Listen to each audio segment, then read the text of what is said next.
Okay, ladies and gentlemen, I am with William Wilson, who has a very interesting connection, not just to motorsports, but to all kinds of different activities throughout the world. William, why don't at first you tell us what it is you do that is important to motorsports and to the rest of activities around the world? Well, I'm a clothing designer.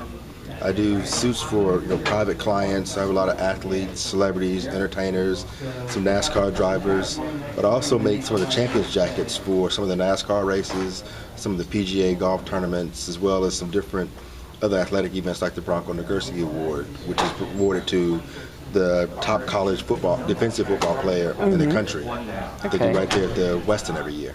Oh wow, that's exciting. How is it that what you do got connected to some of the NASCAR drivers?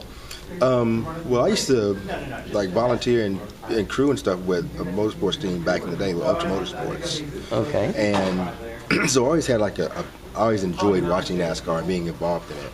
But when I started doing the jackets and doing the suits and everything, I met with Nathan Kroom and I met each other. We just kind of started a nice relationship, good friendship. And one day I said, I joined the Speedway Club. I said, do you guys have a jacket for the winner of the race? He's like, what do you mean? I said, just like a champion's jacket, like the green jacket for the Masters or anything like that. And he said, I don't think we've ever had anything like that. And nobody really knew what it would look like. Yeah. Wow. So I said, well, let's just try it. I said, I'll pay for it, I'll cover everything, and we see how it goes. And we did the whole event, everything, and I put the jacket on. Marcus loved it. Everybody loved it. It added another level of class and fun to the event. And that was the May race last year when Kevin Harvick won. Oh. So then they were kind of like, so what are we doing for the Bank of America 500? I was like, oh, we'll put one of those together too. And that just kind of just opened a whole other door. Okay. So it's been fun. It's been great ever since. So this year will be, this race this weekend will be jacket number 4? Mm-hmm. And every single one of them has been different, or is it the same jacket just altered slightly? The Coke 600 jacket's always been the same. Okay. We changed the Bank of America 500 jacket this year. Okay. It actually, we just unveiled it. It's actually in the Speedway Club now. On the 6th floor, I think it is. And it's on the 5th floor right now. They got a display set up. But it's more closer to the royal blue that Bank of America uses. So it's a blue jacket with the Speedway Club logo. It's a little smaller, so it looks a little classier.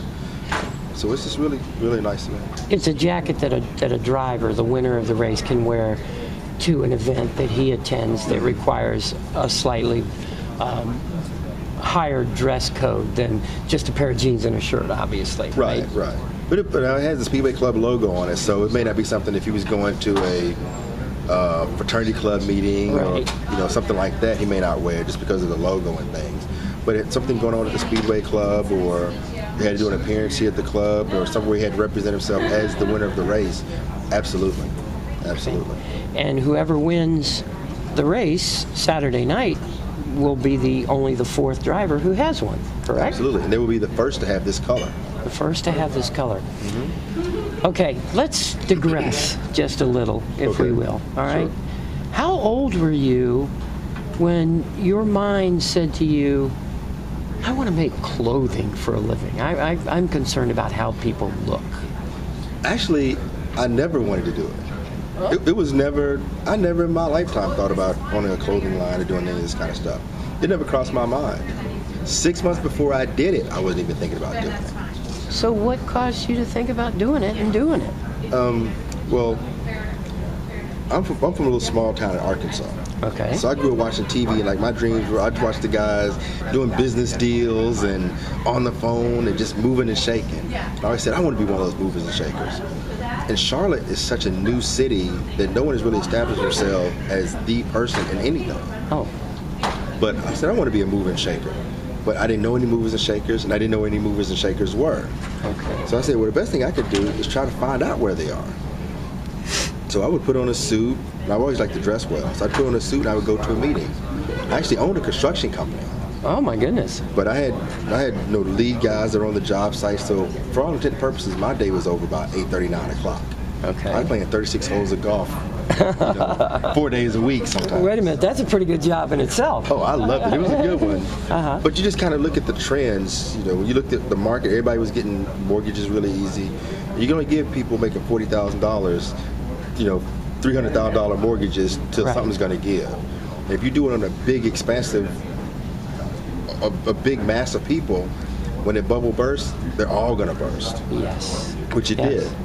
But like I said, I was going to these different meetings and stuff. And one day, this homeowner I was building a house for, I was a framing contractor. Okay. We were framing the house, and the guy stopped me. And this is the question that changed my life. He said, "William, you always dress so nice. Could you help me out with my closet?" Wow. That's where it came from. And he wasn't talking about framing his closet. No, he's talking about just dressing. Uh-huh. And I said, to be honest with you, I said, I'm not a fashion guy. I don't know all this hot color, warm color, all this stuff. I said, I just dress like I dress. He said, and he was building like a 15,000 square foot house. He said, William, I've seen you every day for the last 2 months. I've seen you all dressed up. I like the way you dress. I trust you. He said, let's just be realistic. Fashion is 12 guys on Madison Avenue to tell the rest of the world how to dress for 3 months at a time. I said, well, okay, as long as you're okay with it, I'm okay with it. So I go into his closet, and I mean, it's like 10 by 12. It's huge. It's a room all by itself, to say the least. Mm-hmm. And that was just his closet. His wife's closet was even bigger. Oh my gosh. So we go through, look, he's got all these suits and shirts. He had probably 80 shirts that he still had the tags on. Because he was your basic IBM Brooks Brothers kind of blue or gray suit, white shirt, red, blue or gray tie. Okay. But his wife had bought these different colors of ties and shirts, but he was just really a conservative guy. So I started putting stuff together, and I said, what are you looking at doing? He said, I was going to go buy some new suits and some stuff like this. I said, why, these not fit you? He said, no, they fit me perfectly.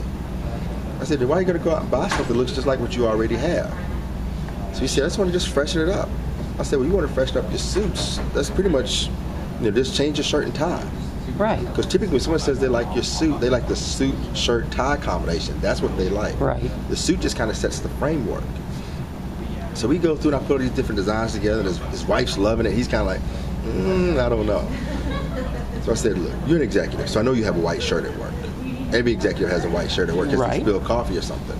I said, try it. If you don't like it, I frame houses. Yeah. Not humans. I'm not going to be hurt. So I remember the next morning he calls me at 9:06, and I was all ready for it. I was like, here we go. And the first thing he says is, William, I've been at work 5 minutes. I'm like, oh, he's really going to get going. I already had my defenses set in my head. Oh.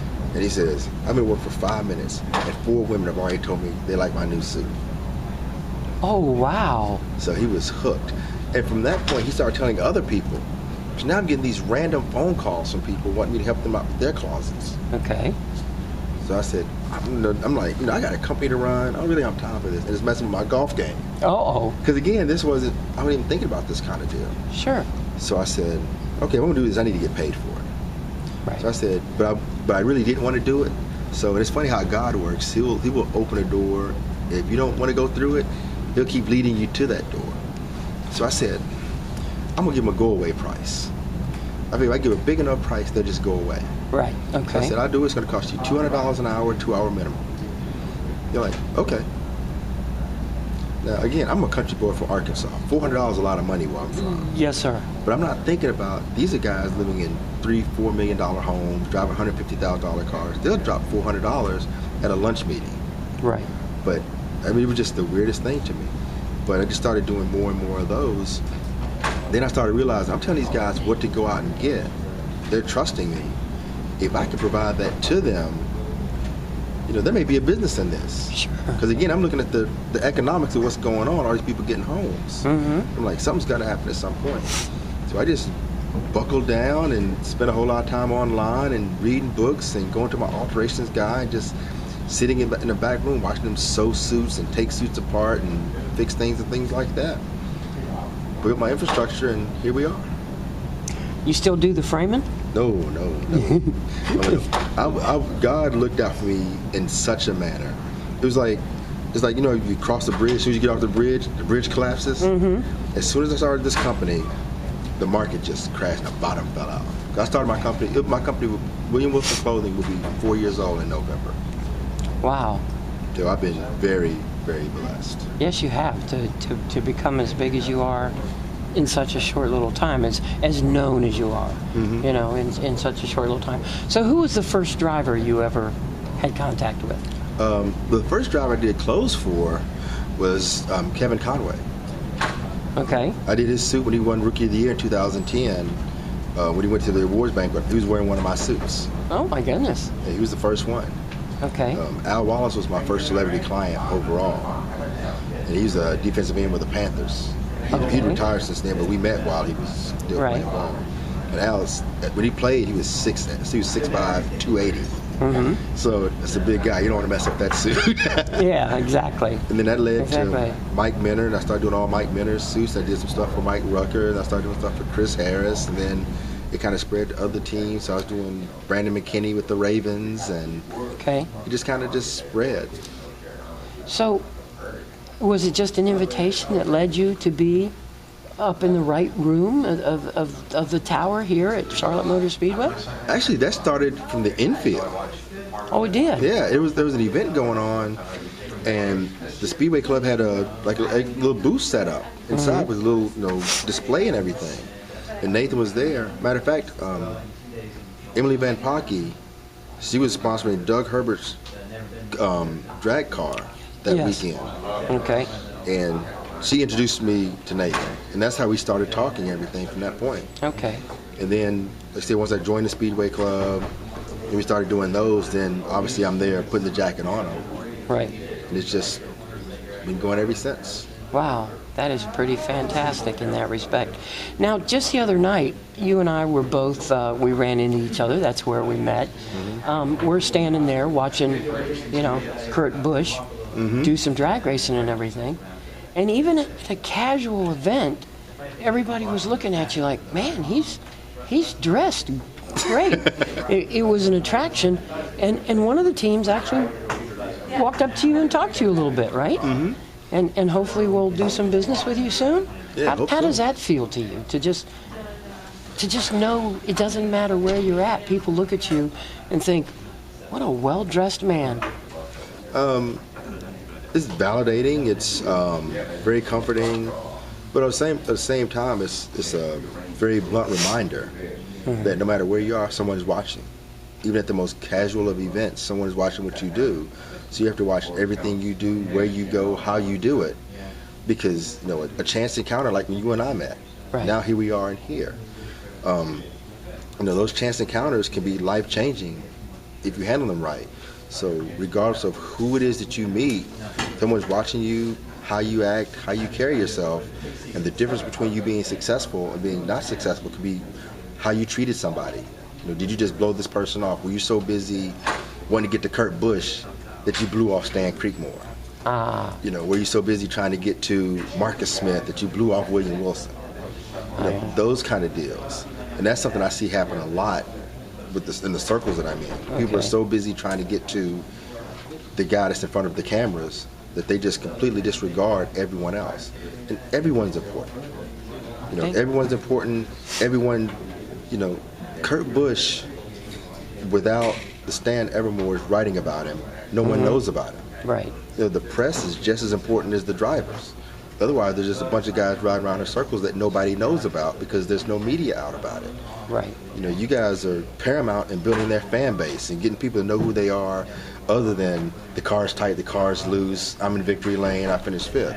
You guys give the backstory. You guys give the in-depth touch of their lives on the outside. You're a very big part of their brand. People that will read this that will probably at any other time never had heard of me, they go on RPM tonight. Now I go, ooh, this is this William Wilson guy. Right. So the chance meeting we have there could be life-changing. Sure. Who knows who will read this, see this, go, oh. Then they go to my website and go, oh, I want this guy to do some stuff for me. Next thing I know, he's flying me halfway around the world to do a suit. Who knows?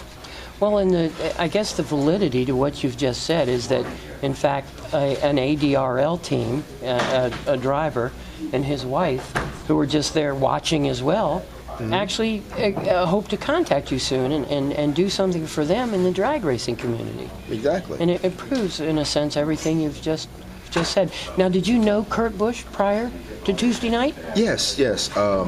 Kurt and I met the first time. He was He was playing golf in the JDRF golf tournament.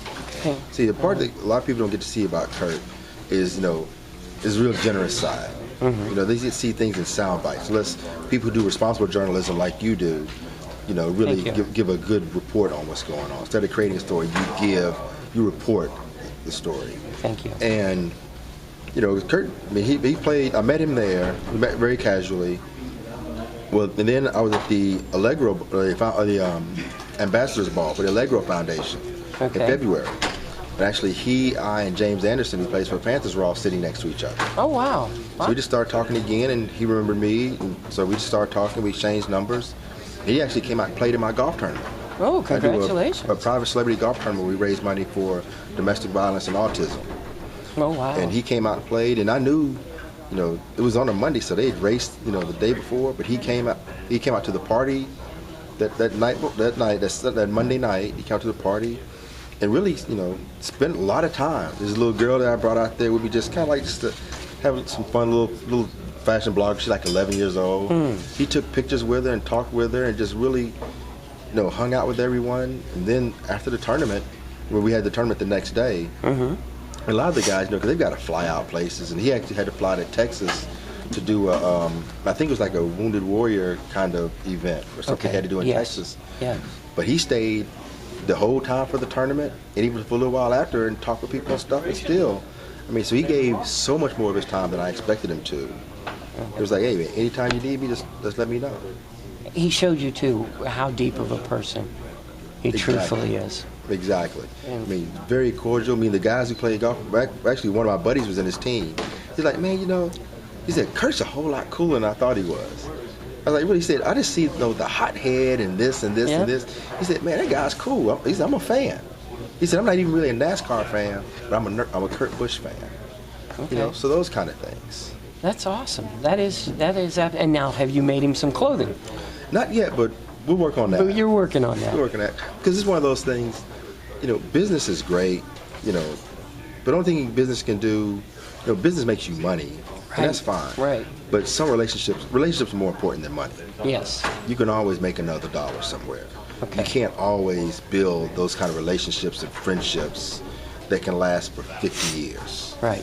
William Wilson Clothing can have some bad times, and who knows what happens. I've had to close my doors.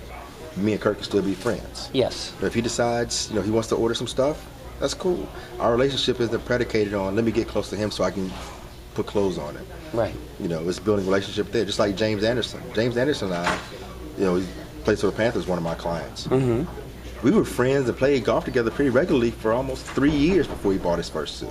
Oh, wow. But now he buys all of them from me. And he recommends me to the coaches and stuff like this. But he knew I wasn't just out to get in his pockets. Yeah. And these guys, they meet so many people that they want something from them. I'm not looking for that. Okay. Now, this will be your fourth coat for Charlotte Motor Speedway. Have they asked you to look at coats for any of their other racetracks that they own as of yet? Not yet. And logistically, I'd have to make sure how that would work. Okay. I'm totally open to it. Right. But it's one of those things you want to make sure you got the first process down first before you start trying to do. Right. Before you start trying to take over the world. Now, you just said a word and it hit my mind. Process. You don't know who's going to win Saturday night. No clue. So, how do you make a coat that you can put on somebody Saturday night, but know that that's not necessarily the coat they're going to walk away with for the rest of their life, right? I make 5 of them. You do? Oh, my God. That's how we make them. We make 5. That way we cover all our bases, because you got someone Landon Castle size up to someone Michael Waltrip size. Okay. So you're looking at 5'8", 5'9" to 6'5". Right. So I make 5 of them. I don't make them big enough to where they'll fit over their driver's suit. Oh, okay. So I have a 38 up to a 46. Wow. And what we'll do when they're on the stage, because obviously they have their driver's suit still on for the champagne toast, so it's got to be able to fit over that. Right. Right. So what they typically do, they'll take that one and they take it off. It's more of the ceremonial one. Then they'll sign it, and I keep that one. But then I have another one that I give to them with the jacket, with the suit off, so they can see which one actually fits them. Oh, okay. And then they can take it with them. Okay. So they actually can leave with a jacket this year. Now, I should have asked you this prior, but I'm going to ask you anyway. Have you seen them away from the racetrack with your jacket on? No, because Attending an event for you in any way? No, and I really don't anticipate them doing it. Okay. Because it's not necessarily like the Masters where they call you on the Tonight Yeah. Show and all this stuff, where they bring you on as the Masters champion. So it's kind of a given you're going to wear it. Right. I don't know if they do any NASCAR races like that, so maybe the Sprint Cup, for the Sprint Cup champion. Right.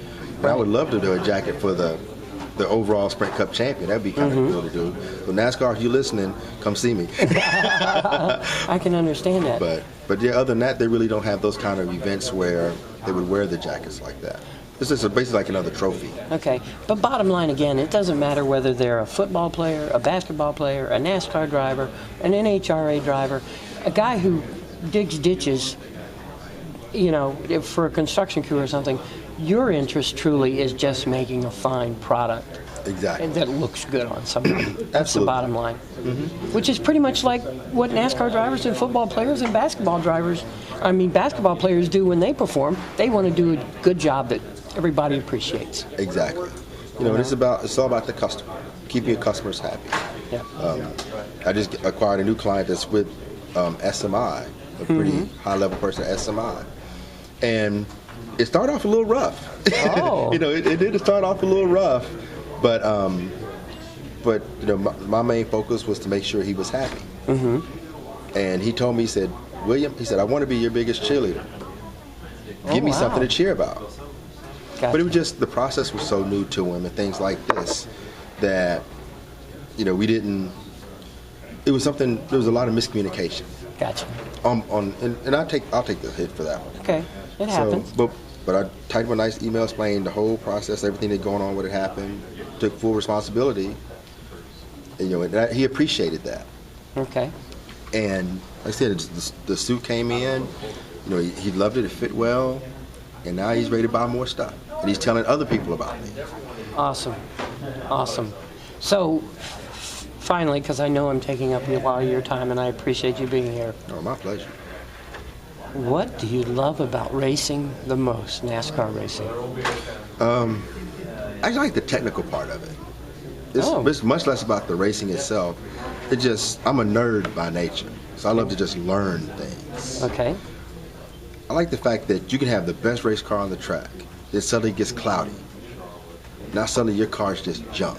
You go in, you get a bad set of tires. You got a tire that's half-pound low. It just completely changes the handling of your car. You can come in on a pit stop, put in a half-turner wedge. Now suddenly your car can turn where it couldn't turn before. It's those little technical aspects of it that really interest me more than just the going round and round part of it. Okay. I want to thank you very, very much.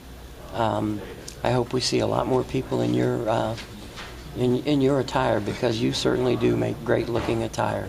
Thank you very much. You can make an ugly guy like me look good, probably, in that respect. So thank you very, very much. Thank you. I appreciate it. You're welcome.